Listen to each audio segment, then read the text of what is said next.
बोले सत्यनारायण भगवान की जय।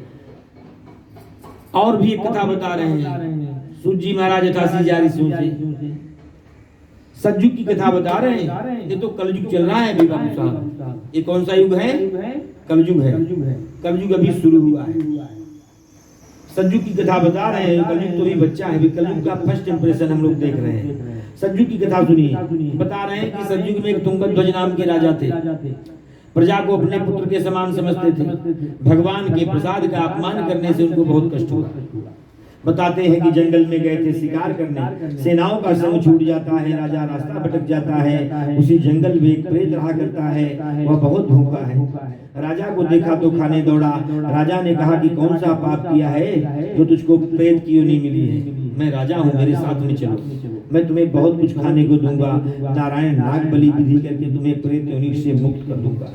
राजा की बात प्रेत को अच्छी लगी। उसने कहा मैं तो गुजरात का रहने वाला हूँ, मैंने तो बहुत सारे पाप कर्म किए हैं, मेरी अकाल मृत्यु हुई है। राजा ने कहा मेरे साथ में चलो। राजा की बातों में प्रेत आ जाता है। कुछ दूर जाने के बाद राजा ने क्या देखा कि जंगल में कुछ ग्वाल वाले जात के लोग भगवान सत्यनारायण की पूजा कर रहे हैं। घमंडवश राजा भगवान को प्रणाम नहीं करता और ना ही तो भगवान की पूजा में जाता है। ग्वालों ने देखा तो राजा को भगवान का प्रसाद ले जाकर के दिया। स्वतः ग्वालों ने प्रसाद को खाया। राजा ग्वालों के हाथ का दिया प्रसाद भी नहीं खाता, वो भगवान के प्रसाद का भी त्याग कर देता है। वो प्रेत बहुत भूखा था, उसे वह प्रसाद भोजन समझ में आया, वो भोजन समझ करके प्रसाद खा लेता है। प्रसाद ग्रहण करने से प्रेत आत्मा को वैकुंठ से विमान आता है, प्रेत को मोक्ष हो जाता है, प्रेत आवागमन के चक्कर से मुक्त हो जाता है, मृत्यु लोक के झंझट से। और राजा को बहुत कष्ट होता है। स्कंद पुराण में बताते हैं कि तस्य पुत्र शतम नष्ट धन धान्यादिकं सर्वतः। 100 पुत्र थे राजा के, सब मर गए, संपत्ति सब नष्ट हो गई, राजपाट सब नष्ट हो गया। राजा को आश्चर्य हो गया कि इतनी शक्ति किसके अंदर है। उनके गुरुओं ने कहा कि इतनी शक्ति भगवान में है महाराज।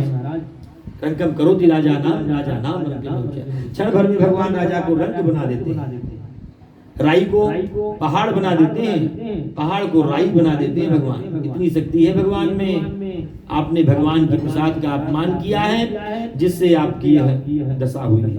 राजा ग्वालों के पास जाता है, विधि पूर्वक भगवान का पूजन करता है। चौथे पन में राजा को सब कुछ प्राप्त होता है और अंत में वैकुंठ को जाते हैं। सूत जी कहते हैं कि हे मुनियों, सभी मनुष्यों को भगवान में प्रीति रखनी चाहिए। जो भक्ति भाव से भगवान की पूजा करते हैं दुखों से छूट जाते हैं, इसमें कोई संदेह नहीं है, यह सत्य है।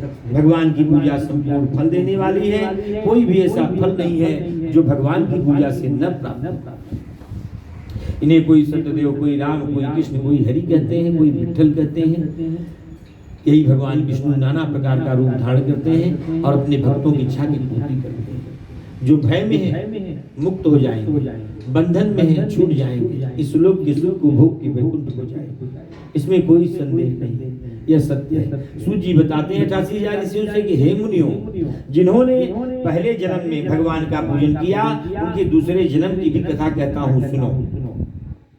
पहले अध्याय के सतानंद नाम के ब्राह्मण दूसरे जन्म में सुदामा हुए, भगवान कृष्ण की भक्ति करके मोक्ष को प्राप्त किया। दूसरे अध्याय का लकड़ी बेचने वाला लकड़हारा निषाद राज हुए, भगवान राम की भक्ति करके मोक्ष को प्राप्त किया। तीसरे अध्याय के उल्कामुख राजा दूसरे जन्म में राजा दशरथ हुए, अपने कुल देवता भगवान श्री रंगनाथन स्वामी भगवान की भक्ति करके वैकुंठ को प्राप्त किया।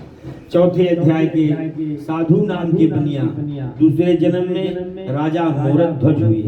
मोरध्वज की कथा भागवत में आती है कि बेटे को चीर करके भगवान को देने का वचन स्वीकार किया।